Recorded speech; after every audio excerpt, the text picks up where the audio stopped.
সাকিব খানের বিয়ের প্রপোজাল আসলে তাহলে আমার ফ্যামিলিকে জানাবো, তারা যদি ভালো মনে করে বিয়ে দিবে, দ্যাটস ইট। যদি বিয়ে করে যদি আমাকে করে, আমার এখন বিয়ে করার কোনো প্ল্যান নেই, আর এরকম কোনো চান্স আসবে না আমার কাছে।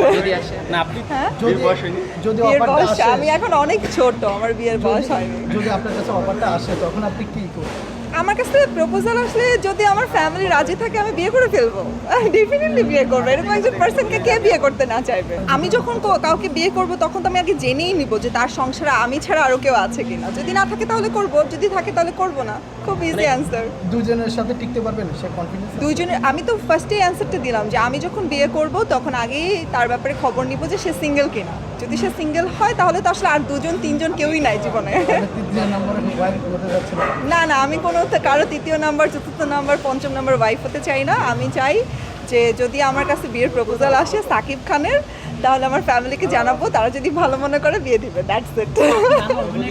মিথ্যা কথা, এগুলো সব মিথ্যা কথা। বাংলাদেশে অনেক সুন্দর সুন্দর ট্যালেন্টেড মেয়ে আছে, বাট আমার কাছে মনে হয় যে তাদেরকে আসলে প্রপার গাইডলাইন দেওয়া হচ্ছে না, প্রপারলি কাজের জন্য অফার করা হচ্ছে না। তাও ডেফিনেটলি অনেক নায়িকা আছে, বাট কাজের জন্য কাউকে নেওয়া হচ্ছে না। আপনার যোগ্যতা নিয়ে আপনার কনফিডেন্ট কতটুকু? আমার যোগ্যতা নিয়ে আমি যদি এখন এত ওভার কনফিডেন্ট হয়ে যাই তাহলে তো আমার কনফিডেন্ট লেস হয়ে যাবে 2 দিনের মধ্যেই। আমি আমার যোগ্যতা নিয়ে কনফিডেন্ট অবশ্যই, কিন্তু অনেক বেশি ওভার কনফিডেন্ট না। কাজের জন্য আমি চেষ্টা করছি নিজেকে গ্রুম আপ করার। এইটা যার যার পার্সোনাল ইস্যুস, এবং হচ্ছে যে আসলে কীভাবে তার গল্পের নায়িকা চুজ করবে, নায়ক চুজ করবে, এটা তো আসলে তার ব্যাপার।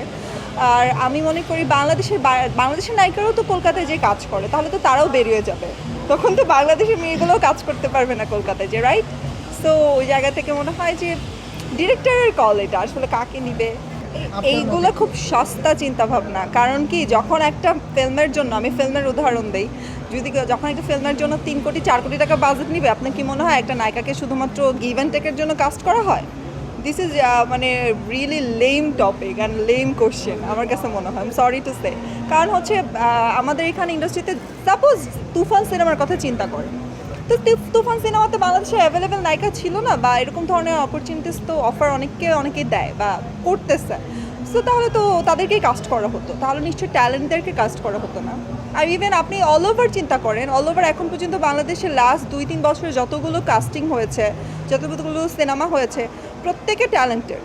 হাওয়া থেকে শুরু করে যারা নায়িকারা আছে, নাবিলা আপু যেমন তুফান করতে গেছে, she is very talented artist. তো সেইখানে কি আপনার মনে হয় যে এইসব ধরনের কোশ্চেন মার্কের জন্য কোনো কিছু আটকে আছে? ডেফিনেটলি না।